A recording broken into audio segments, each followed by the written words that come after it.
de la charte de transition.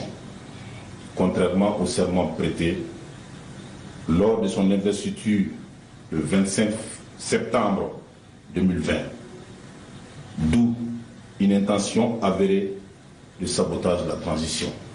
Nonobstant les interpellations et négociations diverses engagées par le vice-président auprès des chefs d'État de la sous-région et de certaines chancelleries présentes au Mali, en vue d'amener le président de la transition et le Premier ministre à respecter les prescriptions de la charte de transition, ceux-ci sont malheureusement restés persistants dans leur posture.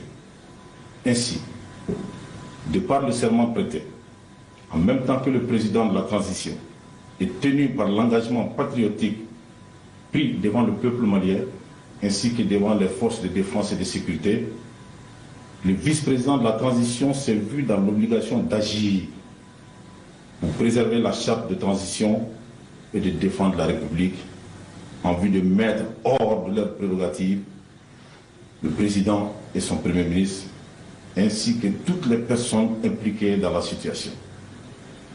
En cette circonstance, le vice-président de la transition invite les populations à vaquer librement à leurs occupations et les rassure de l'engagement indéfectible des forces de défense et de sécurité à préserver l'intérêt supérieur du peuple malien, conformément à l'esprit et à la lettre de la charte de transition. Au demeurant, le vice-président de la transition tient à préciser que le processus de transition suivra son cours normal et que les élections prévues se tiendront courant 2022. Je vous remercie. Fer Bamako, le 25 mai 2021.